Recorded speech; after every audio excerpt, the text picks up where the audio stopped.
sino que es restaurar y transformar. Para esto, lógicamente, necesitamos entender que el principal problema del ser humano no es la ignorancia, sino el pecado. La ignorancia ya es un fruto, es una consecuencia del pecado. Solo que nosotros solo tenemos conciencia de las cosas que vemos. La pobreza, la violencia, las injusticias de la vida, la corrupción de los gobiernos, el orgullo y el abuso de los poderosos, en fin, son cosas que podemos ver. Percibimos esas actitudes malsanas, pero no percibimos, no nos damos cuenta que todo eso es consecuencia de algo más serio y más profundo. Y la verdadera educación no resuelve solo los problemas periféricos del exterior, sino que va al fondo del problema. Todo educador debe tener conciencia del verdadero problema del ser humano para poder educarlo. Vayamos, por ejemplo, al Edén para entender lo que estoy diciendo. Después del pecado, Dios llamó a Adán: ¿dónde estás? Esta pregunta nos lleva a la conclusión de que el pecado no es solamente un acto malo, sino básicamente rebeldía. Básicamente el deseo de estar lejos de Dios, de esconderse de Él. Nosotros entendemos por pecado solo los actos que van contra la voluntad de Dios. Pero nos olvidamos que el pecado básicamente es separación de Dios. El pecado no comenzó comiendo un fruto. El pecado comenzó cuando el ser humano empezó a desconfiar de Dios. Se apartó de Dios, se escondió de Dios. Ahora, el resultado de esa desconfianza en la palabra de Dios, de ese dudar del amor de Dios, pues ya fue comer el fruto que Dios les había dicho que no comieran. Entonces, a partir de ese momento, el ser humano siempre se ha apartado de Dios, cada vez más y más y más. Lo interesante es que cuando nosotros fuimos creados y nosotros vivíamos al lado de Dios, del Creador, reflejábamos el carácter del Padre. Dios es manso y humilde, es amoroso, es misericordioso. Nosotros también éramos así originalmente. Pero cuando el pecado hizo separación entre Dios y el hombre, cuando el hombre tomó su vida, tomó sus propias decisiones y se alejó de Dios, el carácter de Dios se deformó en el hombre, se distorsionó en el hombre. Hoy día nosotros somos una caricatura del carácter de Dios, un remedo grotesco del carácter de Dios. Somos orgullosos, somos egoístas, somos malos. Ahora, con la instrucción de valores y principios podemos tratar de hacer cosas buenas, pero básicamente somos malos. Entonces, la verdadera educación no solo enseña cosas, porque las cosas que tú enseñas quedan en la cabeza, pero las grandes decisiones de la vida se toman con el corazón, solo que el corazón humano está pervertido, el carácter está distorsionado, entonces necesitamos devolvernos a Dios. Por eso, el trabajo del educador cristiano es traer al hombre que está alejado de Dios, traerlo a Dios, y después enseñarle todo el conocimiento que nosotros podemos enseñarle. Pero eso solo le servirá, eso solo tendrá sentido cuando su corazón haya sido sanado, cuando se haya devuelto a Dios. Por eso la salvación básicamente es reconciliación. ¿Cuándo dos personas se reconcilian? Cuando estaban separadas.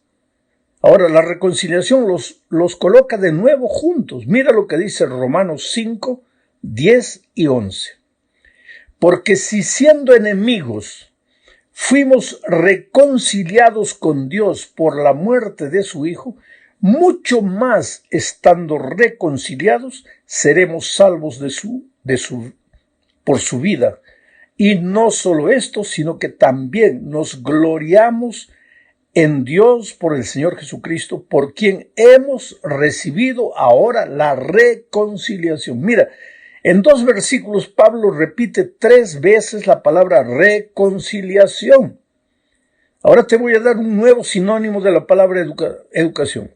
Educación es reconciliar al ser humano con Dios, traerlo de vuelta a Dios. ¿Para qué? Para que Dios lo cure, para que el carácter del hombre vuelva a ser semejante al carácter de Dios. Entonces, y solo entonces, toda la instrucción que le demos le servirá, tendrá sentido. Pero si la instrucción entra en la cabeza, pero el corazón está deformado, pues nada va a cambiar. Por eso es que hay grandes hombres instruidos, doctores, que cometen crímenes horribles, que cometen actos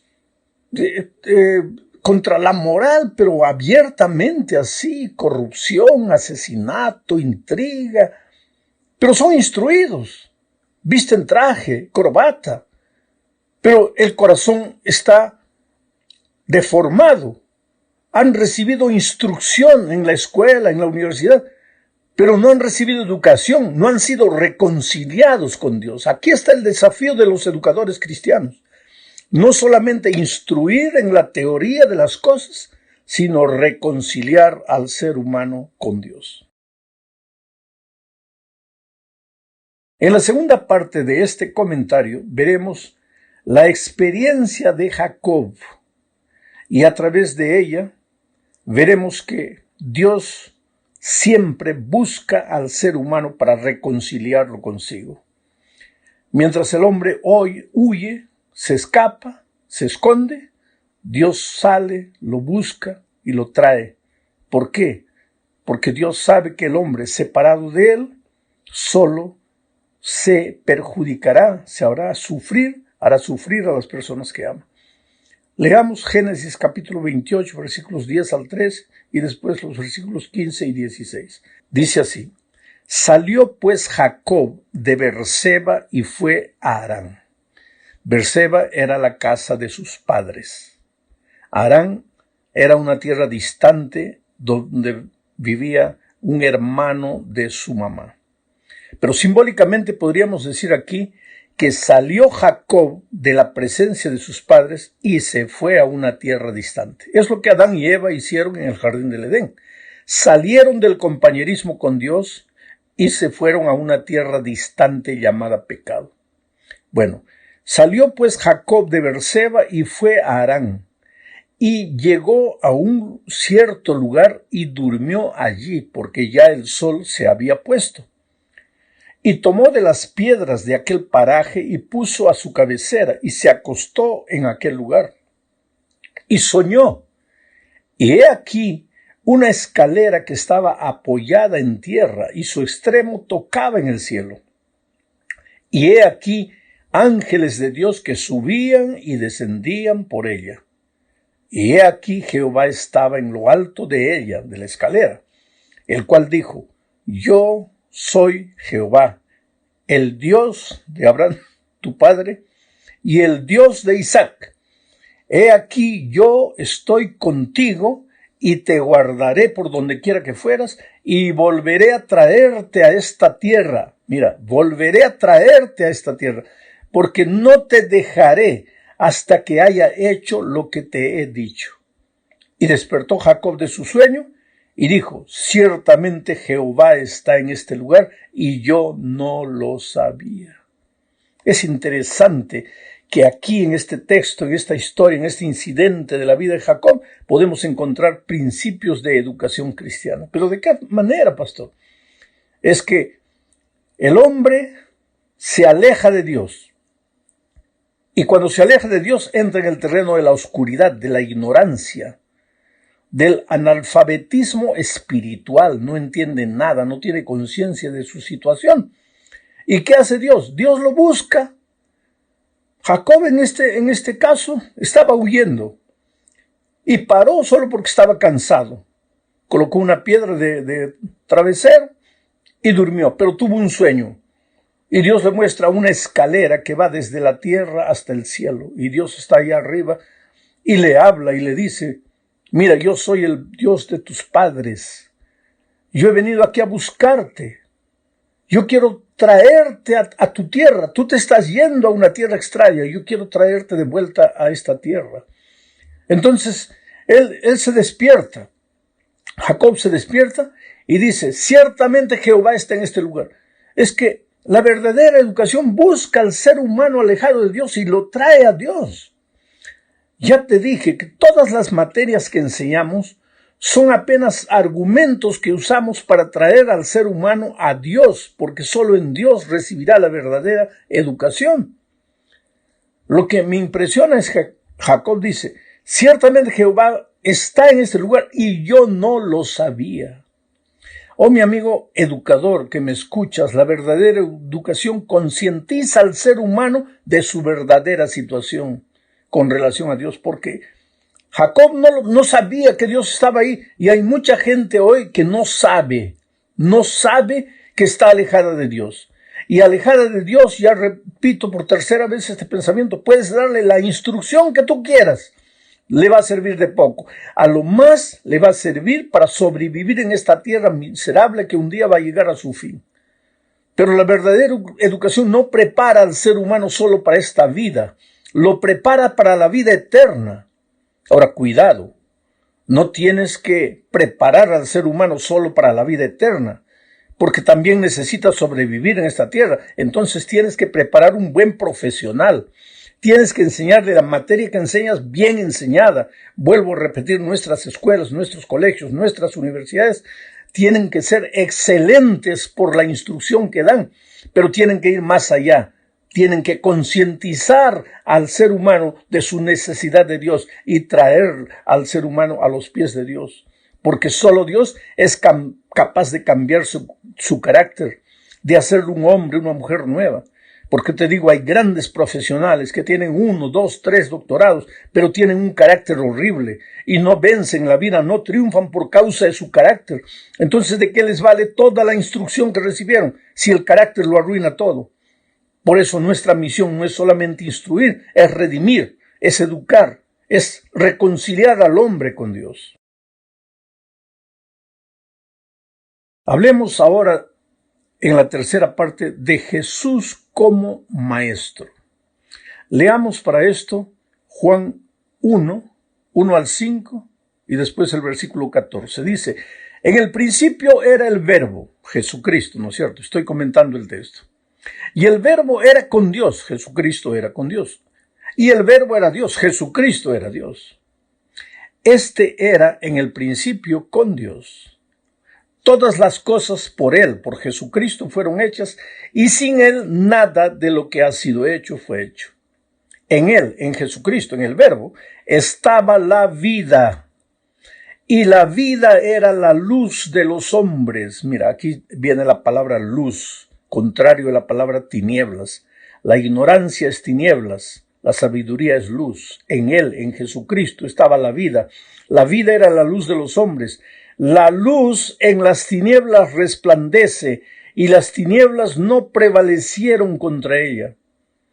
Y aquel verbo, Jesucristo, fue hecho carne y habitó entre nosotros, y vimos su gloria, gloria como la del unigénito del Padre, lleno de gracia y de verdad. Jesucristo es la luz, la sabiduría.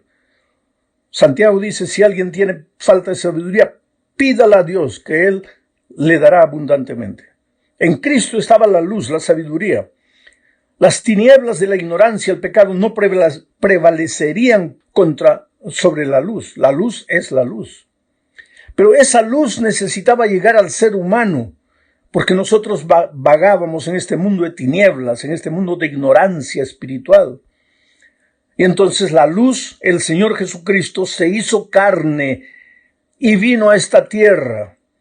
Y caminó entre nosotros, y anduvo entre nosotros, y nos enseñó a vivir, y nos concientizó de nuestra verdadera situación, que estábamos alejados de Dios.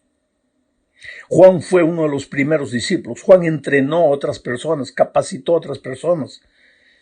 Esos discípulos que Juan capacitó, un día siguieron al Señor Jesucristo. Y Jesucristo les preguntó, ¿a dónde van? ¿Qué desean? Y ellos dijeron, Rabí, que quiere decir maestro, ¿dónde vives? Queremos ir a donde tú vas.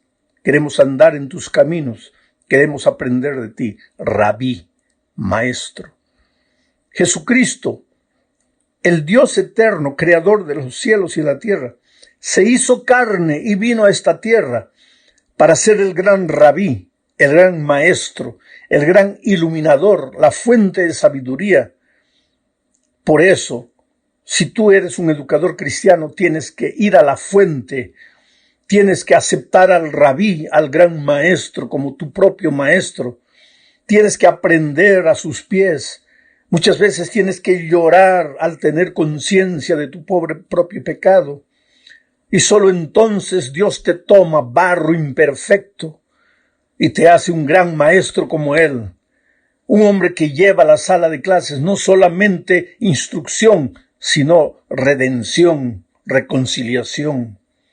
Pero para eso tienes que aprender del gran maestro Jesucristo que se hizo hombre para venir a esta tierra. En la cuarta parte de este estudio veremos la respuesta de una mujer a la misión educadora de Cristo. Leamos Mateo 15, 26 al 28. Respondiendo él, Jesucristo, dijo, no está bien tomar el pan de los hijos y echarlo a los perrillos. Y ella dijo, sí, Señor, pero aún los perrillos comen de las migajas que caen de la mesa de sus amos. Entonces respondiendo Jesús dijo, oh mujer, grande es tu fe, hágase contigo como quieres. Y su hija fue sanada desde aquella hora. Ahora, mis amigos, este incidente sucedió en la región de Tiro y Fenicia. La protagonista fue una mujer cananea. Tal vez un profesor se esté preguntando en este momento, ¿pero qué tiene que ver esta historia con la educación cristiana? Pero tiene mucho que ver, ¿sabes? Lo que el evangelista destaca aquí en este relato es la insistencia de una mujer para romper barreras que le impiden llegar a Jesús. La mujer había entendido que Jesús era su única solución. Pero había tantas barreras, empezando por la multitud que consideraba que un gentil no podía acercarse al maestro, pasando por los propios discípulos que no permitían que nadie llegase cerca del maestro, y terminando por las propias declaraciones de Jesús, que en el contexto histórico en que vivía y hablando en medio de judíos, estaba usando las expresiones que ellos usaban para referirse a los gentiles. Pero la mujer venció todas esas dificultades. En el fondo, Jesús deseaba enseñarle que nadie llega a la mesa de la bendición sin esfuerzo. Oh, querido, la salvación es gratuita, pero el camino está lleno de dificultades y hay que vencerlas. Si tú has colportado alguna vez, has vendido productos, libros, cualquier cosa, para pagar tus estudios, vas a entender que nadie llega a graduarse sin sacrificio, sin lágrimas, sin esfuerzo, sin dificultades. ¿Cuántas veces el gerente financiero de la institución te llamó, te dijo que no tenías dinero para continuar estudiando, te pidió que abandonases el colegio y tú te desanimaste? No, tú como la mujer cananea insististe, clamaste, suplicaste, imploraste y finalmente terminaste tus estudios. Tenemos que enseñarles a nuestros alumnos a llegar, a alcanzar la meta de graduarse, a pesar de las dificultades, a pesar de las luchas, a pesar de barreras, a pesar de gente que te diga que tú nunca vas a llegar. Tú no puedes desanimarte. ¿Por qué? Porque el reino es finalmente de los que luchan, de los que con fuerza lo arrebatan. Llegamos al fin de este estudio hablando de un alumno que entendió el mensaje de Dios. Me refiero a Bartimeo, el ciego.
Los discípulos estaban al lado de Jesús, pero parece que daban la impresión de no entender la esencia de la misión de Cristo.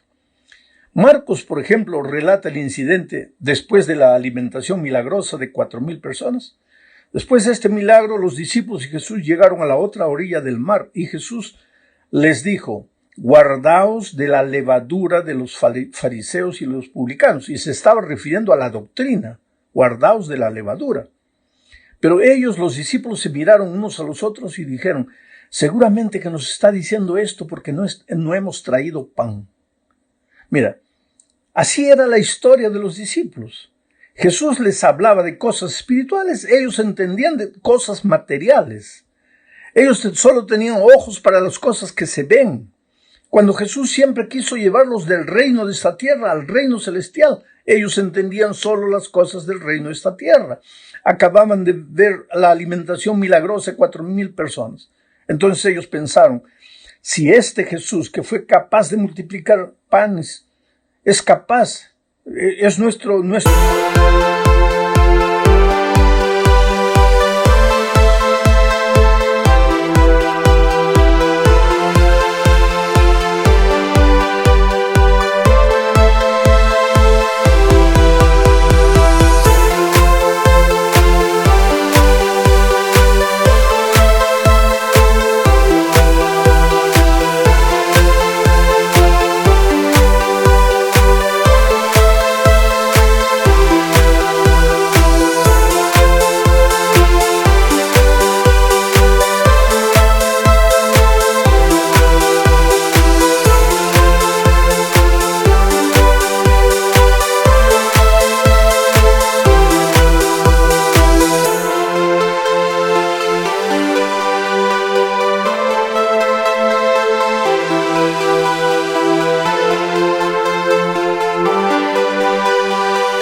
rey, nuestro líder, pues, ¿qué ejército nos va a vencer?